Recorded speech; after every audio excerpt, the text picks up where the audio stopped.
El neoliberalismo viene a discutir a los medios de comunicación sobre el déficit fiscal hablando solamente del gasto, pero no habla de la recaudación. Y como consecuencia de las políticas neoliberales se frena la economía y cae la recaudación impositiva. Entonces tenés un doble problema, que es que tenés que destinarle más dólares y más pesos para comprar esos dólares por el déficit secundario, pero que además al caerte la recaudación se te aumenta el déficit fiscal primario.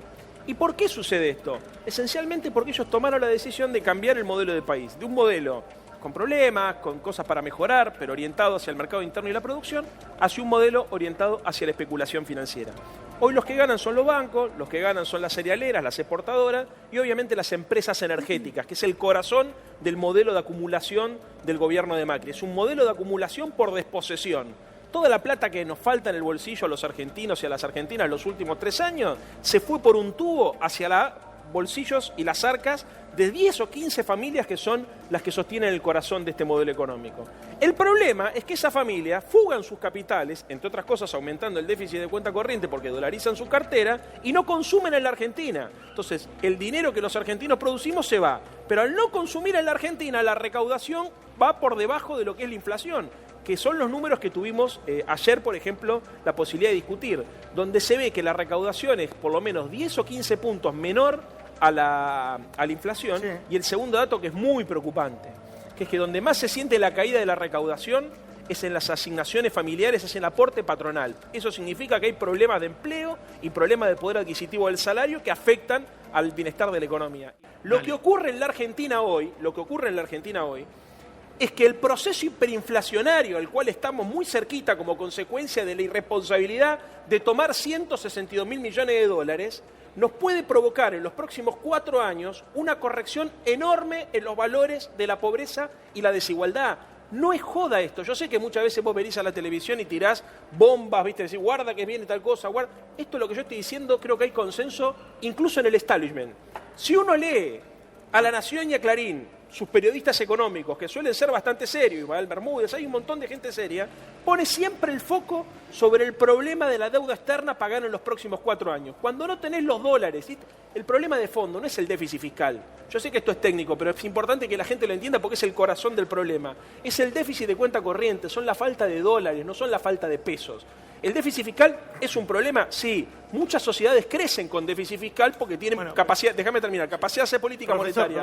El problema del déficit en dólares es que sirve solamente para financiar la especulación, Mauro. Sí, y el problema es que al no resolver la ausencia de dólares, porque todavía tenés, a pesar de la corrección del tipo de cambio, fuga de capitales, dolarización de activos, giro de utilidades, esto es una bomba de tiempo. Y te quiero ver cómo hacemos en la Argentina, y por eso coincido con el planteo de Alberto Fernández de un gran acuerdo opositor. Hay que juntar mucho poder para sentar en una misma mesa a los sindicatos, a los movimientos sociales, a la producción, a los partidos políticos, a los movimientos que tengan que ver con la vida de los argentinos, para hacer un gran acuerdo para sacar esto para adelante, porque esta gente rifó el futuro de los argentinos, hermano. Y no es joda, 162.000 millones de dólares que se van en la canaleta de la especulación y que para eso armaron además el blanqueo de capitales de estos tipos, para poder blanquear la que se habían llevado antes. Es una locura. La derecha en este país, la verdad que tiene una cantidad importante de representación electoral. Hay un sector importante de la sociedad que piensa que la mejor manera de organizarnos como sociedad es a través de los valores de la desigualdad o a través de los valores de la eficiencia, de la eficacia, etcétera.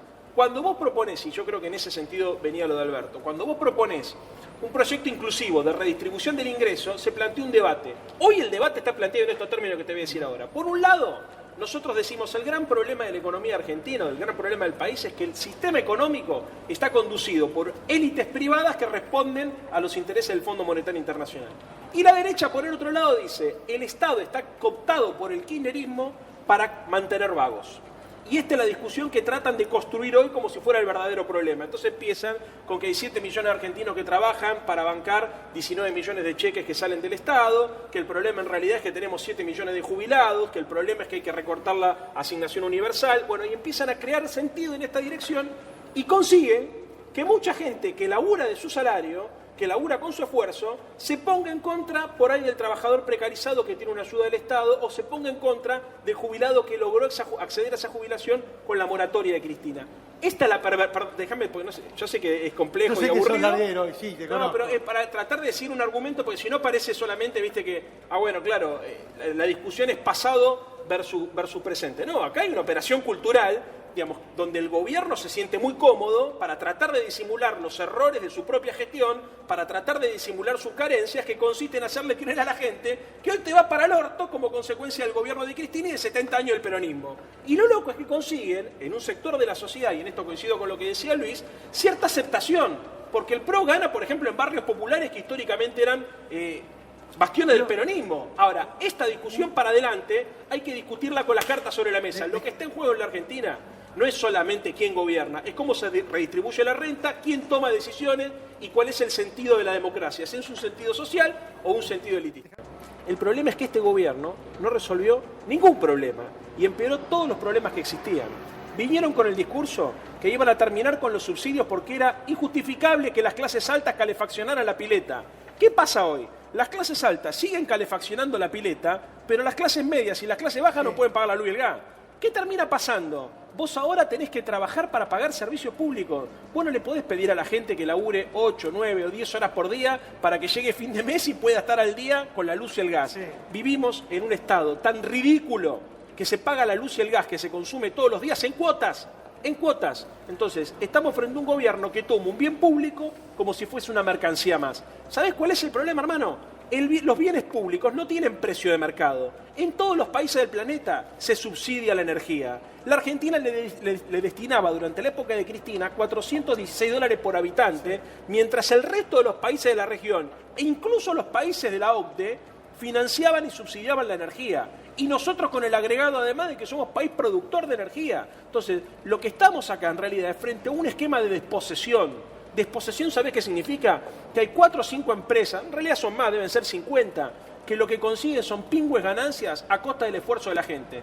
¿Querés seguir subiendo las tarifas, Yamil? Me parece bárbaro, pero ¿sabés qué tenés que hacer? Subir los salarios. Lo que no podés hacer es bajar los salarios y subir las tarifas. El problema no son las medidas que ellos tomaron aisladas, porque si te dicen devaluar, había que devaluar, esto había que... El problema es la secuencia que armaron, Mauro. Ellos tomaron la decisión de hacer un tarifazo, abrir importaciones, subir la tasa de interés, pisar las paritarias, generar una reforma laboral, modificar la fórmula de cálculo de haberes de los jubilados. Todo un desastre. Le dijeron a la gente, con esta fórmula los jubilados van a ganar más. 20 puntos perdieron este año.